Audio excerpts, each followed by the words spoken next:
Sadra Piningit sebagai Buddha Angon, ramalan Prabu Siliwangi hanya menunggu di kemudian hari. Datangnya anak Angon, anak gembala, yang entah kapan menjelma. Lalu siapakah Buddha Angon itu? Penulis mencoba untuk menelusurinya melalui beberapa sumber yang menggambarkan kalau bangsa dan negara tercinta ini akan terselesaikan permasalahannya dengan kehadiran Buddha Angon. Begitu juga dengan ramalan Jebaya mengenai akan hadirnya Sadra Piningit yang akan memimpin negeri. Semua hanya bisa meraba-raba dan berspekulasi tanpa ada keterangan jelas siapa orangnya dan di mana bisa hadirnya atau nanti ditemukan.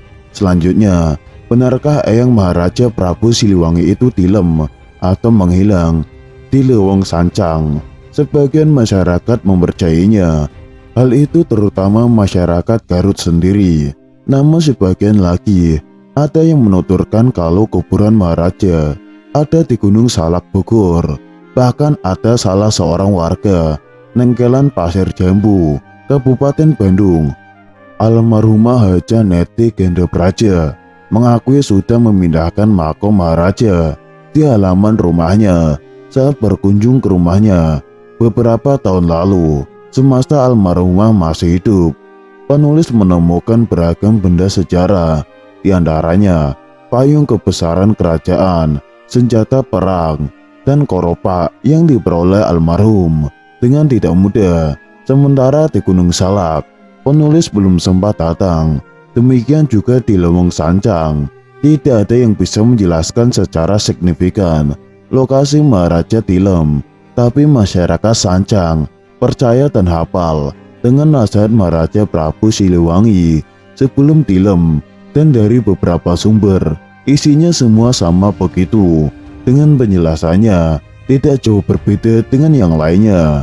Dan untuk kelengkapan tulisan ini, penulis mengutip dari seseorang yang bernama Putra Sang Surya. Inilah nasihat Maharaja Prabu Siliwangi yang terkenal dengan nama Wangsit Uga Siliwangi. Prabu Siliwangi berkata kepada warga Pajajaran yang ikut mundur sebelum menghilang, "Perjalanan kita hanya sampai hari ini. Meskipun kalian semua setia kepadaku, aku tidak boleh membawa-bawa kalian pada masalah ini. Ikut-ikutan hidup sengsara, ikut kumal sambil kelaparan. Kalian harus memilih untuk hidup selanjutnya, supaya nanti bisa hidup makmur dan kaya raya, bisa mendirikan lagi Pajajaran, bukan Pajajaran seperti yang sekarang ini, melainkan Pajajaran yang berdirinya dibangkitkan oleh perkembangan zaman. Pilih. Aku tidak akan menghalang-halangi sebab bagiku tidak pantas menjadi raja yang seluruh rakyatnya selalu lapar dan sengsara. Dengarkan, kalian yang masih ingin mengikutiku, cepat pergi, pisahkan diri ke sebelah selatan. Kalian yang ingin kembali ke kota yang ditinggalkan, cepat pisahkan diri ke sebelah utara. Kalian yang ingin mengabdi kepada penguasa yang sedang jaya, segera pisahkan diri ke sebelah timur. Kalian yang tidak ingin mengikuti siapapun, segera pisahkan diri ke sebelah barat. Dengarkan, kalian yang di sebelah timur harus tahu, kejayaan mengikuti kalian. Iya, benar sekali, keturunan kalian yang nantinya bakal memerintah saudara-saudara kita dan orang lain. Akan tetapi harus tahu, mereka akan memerintah dengan cara yang keterlaluan.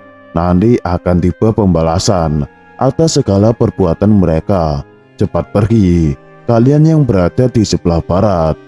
Telusuri oleh kalian jejak Ki Santang.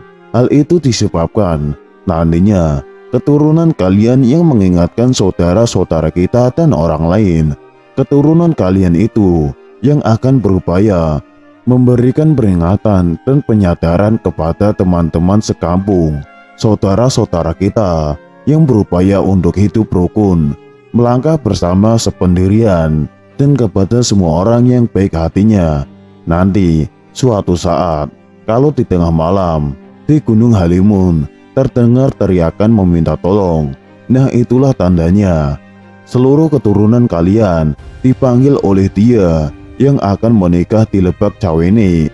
Jangan telat, serta jangan bersikap yang berperilaku berlebihan, sebab telaga akan meluap menimbulkan banjir. Cepat pergi, jangan menengok ke belakang. Kalian yang berpisah ke sebelah utara, dengarkan semuanya. Kota tidak akan pernah kalian temukan. Yang ditemukan hanya tegalan yang harus diolah. Keturunan kalian kebanyakan akan menjadi rakyat biasa. Kalaupun ada yang memiliki pangkat, tetap tidak memiliki kekuasaan. Mereka nanti suatu waktu akan tergeser oleh orang lain. Banyak orang datang dari tempat-tempat yang jauh, tetapi orang-orang yang menyusahkan kalian, waspadalah. Seluruh keturunan kalian akan aku kunjungi, tetapi hanya pada waktu yang diperlukan.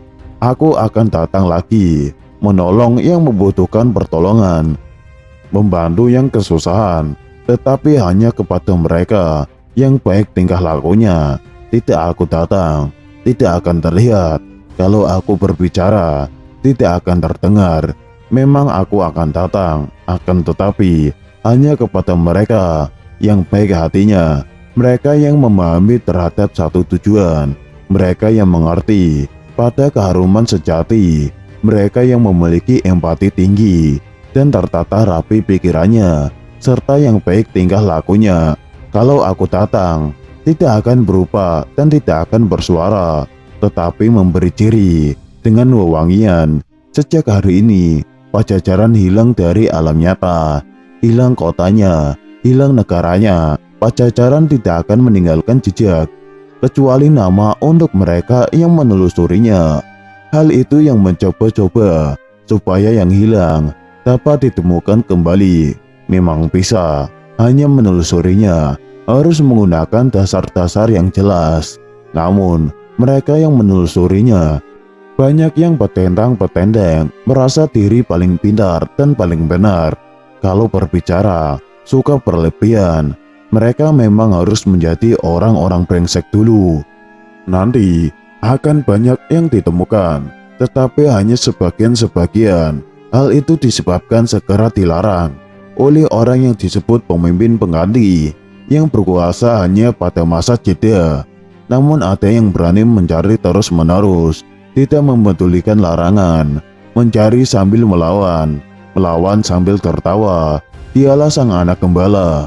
Rumahnya di ujung sungai yang ujungnya bertemu dengan sungai lain. Pintunya batu setinggi manusia. Terlingkupi lebatnya pohon handelem, terimbuni pohon hanjuang. Apa yang digembalakannya bukan kerbau, bukan domba. Mencari mengumpulkan yang ditemukan. Sebagian disembunyikan karena belum waktunya dikemukakan dan dilaksanakan. Nanti kalau sudah tepat waktu dan masanya, akan banyak yang terbuka dan orang-orang ramai memintanya untuk diungkapkan dan dilaksanakan. Akan tetapi harus satu, berganti zaman yang lain. Setiap zaman berbuat sejarah, lamanya setiap zaman sama dengan melakukan penyukmaan.